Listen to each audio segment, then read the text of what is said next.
मुख्यमंत्री एकनाथ शिंदेंकडून रात्री उशिरा कोस्टर रोडची पाहणी करण्यात आलेली आहे। पुढील महिन्यात कोस्टर रोड सी लिंकशी जोडला जाणार आहे। कोस्टर रोडमुळे मुंबईकरांची वाहतूक कोंडीतून सुटका होईल।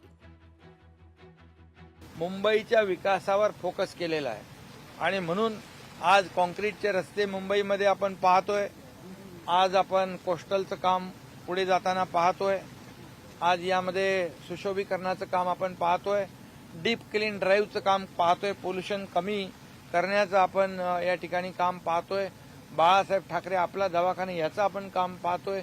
परवा आम्ही लँडस्लाईड जेवढे स्पॉट आहेत ते आयडेंटिफाय केलेले आहेत आणि त्यामुळे मुंबईकरांना या पावसाळ्यामध्ये त्रास होऊ नये याची काळजी मुंबई महापालिका घेते आहे। लोकशाही मराठी ऐका, पहा, जागरूक रहा।